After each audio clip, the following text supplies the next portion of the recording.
श्री हरि भक्ति आस्था में हम ग्रंथ भक्तमाल से श्री विष्णु जी के श्री हरि और हंसा अवतार की कथा को सुनेंगे। क्षीर सागर में त्रिकूट नाम का एक प्रसिद्ध सुंदर एवं श्रेष्ठ पर्वत था। पर्वतराज की गहराई में भगवान वरुण का ऋतुराज नाम का उद्यान था, जिसमें चारों ओर वृक्षों के झुंड शोभा देते थे।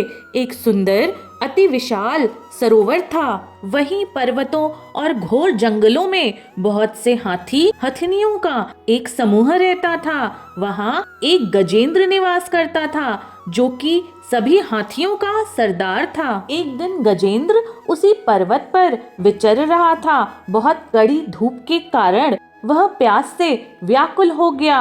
अन्य साथी हाथियों के सहित प्यास से संतप्त होकर जल की खोज में फिर रहा था। उसे कहीं दूर से कमल के पराग से वायु की सुगंध मिली, जिसके सहारे वो उसी सरोवर तक पहुंच गया। स्नान करके श्रम को मिटाया, अपनी प्यास बुझाई, फिर गृहस्थों की भांति सरोवर की जल में क्रीड़ा करने लग गया। जिस समय गजेंद्र उन्मत्त हो रहा था, उसी समय एक बलवान ग्राह ने क्रोध में भरकर उसका पैर पकड़ लिया। हाथी और हथनियों ने शक्ति भर सहायता की, परंतु वे गजेंद्र को सरोवर से बाहर निकालने में पूर्णतः असमर्थ ही रहे। वह ग्राह गजेंद्र का पैर पकड़कर उसे सरोवर में भीतर तक खींच ले जाता।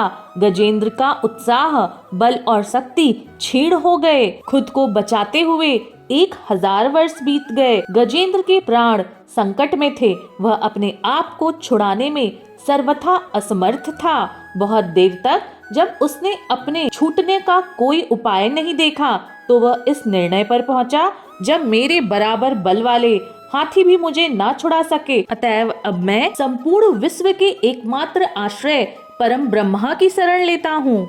ऐसा निश्चय करके दर्द में उसने अपने सूंड से ही एक सुंदर कमल का पुष्प लेकर सूंड को ऊपर उठाया और अपने अंतःकरण से कष्ट के साथ ही पुकारा, हा नारायण जगत गुरु श्री भगवान, आपको मेरा नमस्कार है। श्री भगवान गरुड़ की प्रार्थना सुनकर तुरंत वहां पहुंचकर ग्राह के मुख को चक्र से फाड़कर गज को छुड़ा दिए। भगवान का स्पर्श होते ही गजेंद्र के सभी अज्ञान के बंधन कट गए।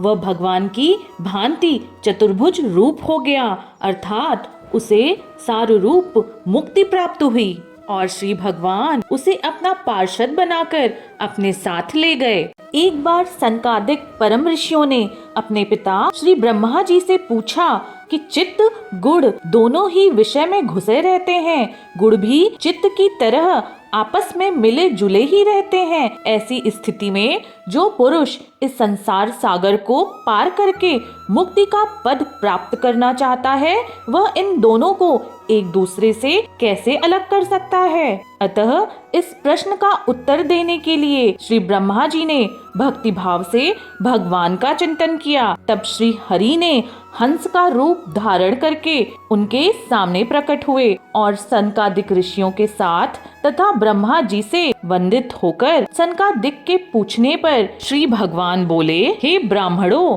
यदि परमार्थ रूप वस्तु नानात्व से सर्वथा रहित है, तब आत्मा के संबंध में यह आप लोगों का प्रश्न कैसे युक्ति संगत हो सकता है? ऐसी स्थिति में विचार पूर्वक आप लोगों का यह प्रश्न निरर्थक है।